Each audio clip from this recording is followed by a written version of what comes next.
who should be the exaggerist, not Mark Sloan.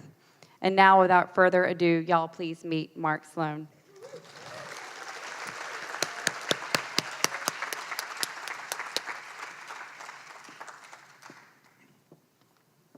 Thank you for that introduction, Kelly, and thank you all for coming. Thank you to the Parliament people for making all this happen, especially to Terry Fox. The rest of my talk will be in Sanskrit. Okay, go. I'm here to promote an upcoming exhibition at the Halsey Institute that will open on October 19th called Southbound, Photographs of and About the New South. It's a project that I've been working on for 4 years. I'm going to show you 20 images from this project that contains 550 images. The exhibition was co-curated by myself, a native Southerner, and Mark Long, a political geographer from Cork, Ireland, who is now a professor of political science at the College of Charleston. We received a major grant from the National Endowment for the Arts and the Robert Mapplethorpe Foundation, and we have as partners the College of Charleston, the City of Charleston, and Garden and Gun magazine. Southbound embraces the conundrum of its name. To be southbound is to journey to a place in flux, radically transformed over recent decades, yet also the place where the past resonates most insistently in the United States.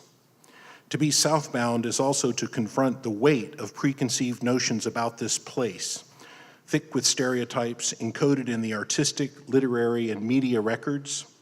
Southbound engages with and unsettles assumed narratives about this contested region by providing fresh perspectives for understanding the complex admixture of history, geography, and culture that constitutes today's New South. Southbound will comprise 56 photographers' visions of the South over the first decades of the 21st century. Accordingly, it offers a composite image of the region. The photographs echo stories told about the South as a bastion of tradition, as a region remade through Americanization and globalization, and as a land full of surprising realities. The project's purpose is to investigate senses of place in the South that congeal, however fleetingly, in spaces between the photographers looking, their images, and our own pre-existing ideas about the region. How do you define the South? Which states would you count as Southern states and why? Which ones would you exclude? Is Florida Southern? Well, maybe Northern Florida, but anyway. Further south you go, the more north you go.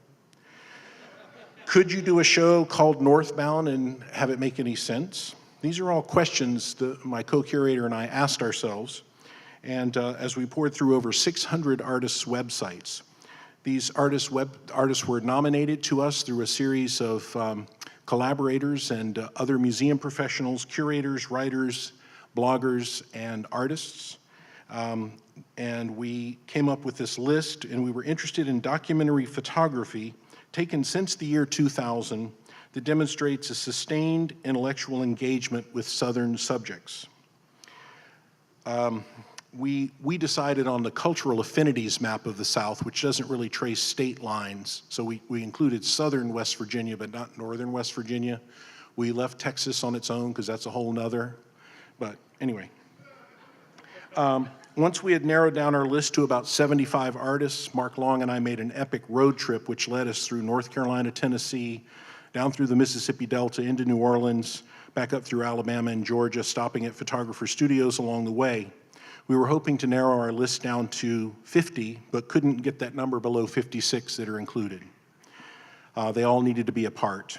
We also traveled north through Virginia, North Carolina, and a little bit in Tennessee and Kentucky.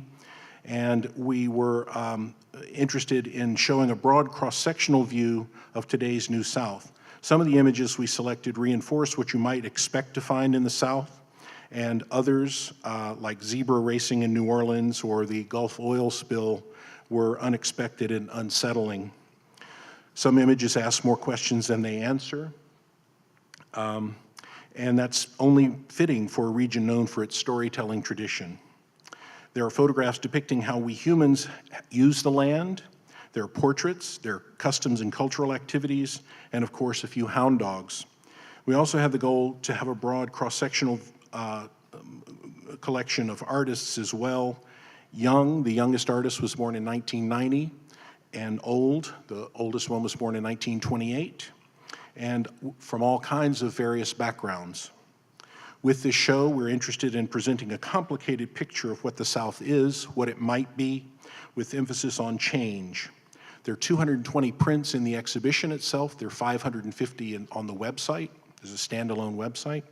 The exhibition will be split between the Halsey Institute on the corner of St. Philip and Calhoun Street, and also City Gallery Waterfront Park near the Pineapple Fountain. And we're very proud that it's going to be the largest photography exhibition ever put together on Southern photography. Let's see. We didn't commission any new work. We used existing work by photographers. And so, in a sense, we were selecting what photographers pre-selected to photograph. And we made all of our selections based on the web. So this could not have been done 30 years ago. We've organized a host of educational programming, including 2 symposia, one called Sounds of the South, a music symposium, which I hope you'll pick up one of the their little flyers out front, Halsey Institute program guides for the fall, free, please take one as you leave. Has all of this information listed so you don't have to remember it. But we also have a series of conversations called Sit a Spell, where we've invited community members to come in and lead conversations that are based on content and images and ideas that emanate from the exhibition. There's, as I mentioned, a standalone website, a digital mapping environment, which we call the Index of Southernness. This is an interactive map that allows you to create your own image of the South, so you can look at NPR listeners, and that will brighten up on the screen. And then you can look at people who've purchased a ticket to a NASCAR event in the last year, and you can see where they don't live together. We've also produced a hardcover book. Oh, I'm out of time. 400-page book with amazing essayists, and the show will travel nationally for 3 years after its debut in Charleston. We hope you will pick up one of the guides out front, and it will give you all the information you need. Thank you so much.